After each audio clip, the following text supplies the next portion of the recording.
Hey guys, my name is FunPro. In my previous video, I reviewed the changes that were done to Divine Sunderer, and in this video, I'll compare Trinity Force with the updated Divine Sunderer to help you determine what item is better and when. So let's start by reviewing the base stats. So in terms of offensive stats, Trinity Force can give you 35 AD with 30% attack speed, while Divine Sunderer gives you 40 AD. So in a one auto attack comparison, Divine Sunderer will do more damage due to the higher AD that Sunderer gives you. However, due to the additional attack speed on Trinity Force, there will be a point where Trinity Force will give more overall damage. Think of it as a slope equation. Divine Sunderer has an equation of damage is equal to 40x, where x is the number of auto attacks, and Trinity Force has an equation of damage is equal to 35x, where again x is the number of auto attacks. However, since Trinity Force gives that additional attack speed, the x value of Trinity Force will increase. There will be a point where since x is higher in Trinity Force that it will overtake the damage of Divine Sunderer. However, this is just purely based on base stats. Now let's consider the Spellblade passives. So to test the damages,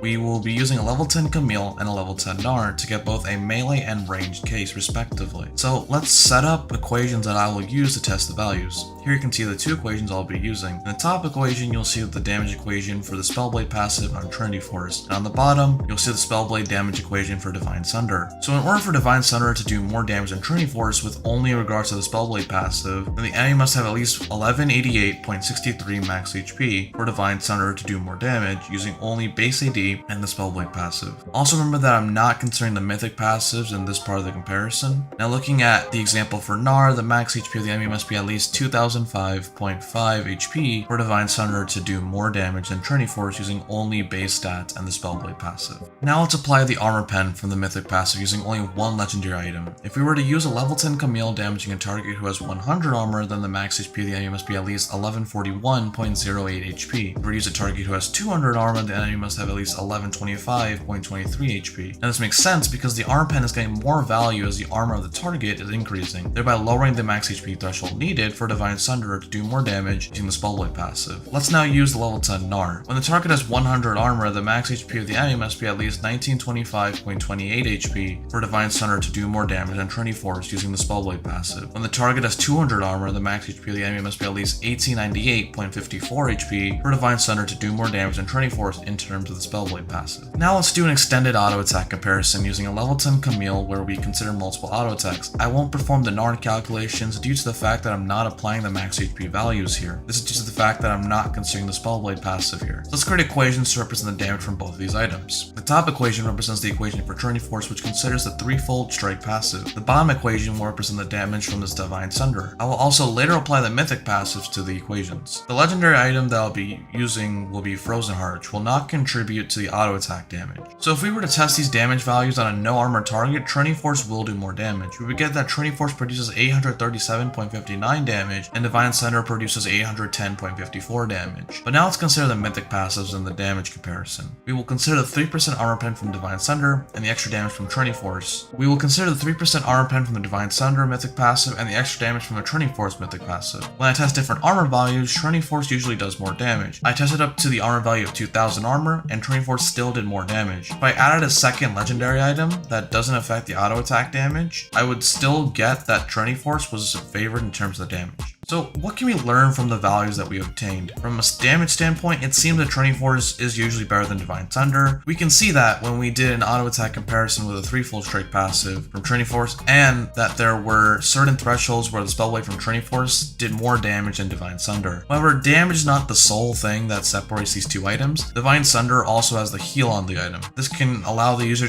of the item to be able to survive a bit longer. The one thing with Divine Sunderer is that it is good to battle against tankier champions because of the max HP damage on the item as well as the armor and magic pen. However, with the latest changes, that part of the item got nerfed. The ability to battle tanks on Divine Sunderer was nerfed, that in many cases now Trinity Force might be favored. However, there are still some cases where Divine Sunderer can still be good. If you want to test the values on champions that you want to play, you can use the equations that I provide in this video to help you determine where each item is better. So if you guys enjoyed this video, make sure to like, comment, and subscribe. Comment down below what you would like to see next. Make sure to check out my Discord server to talk about League or future video ideas. Also, thank you guys for watching and have a great day.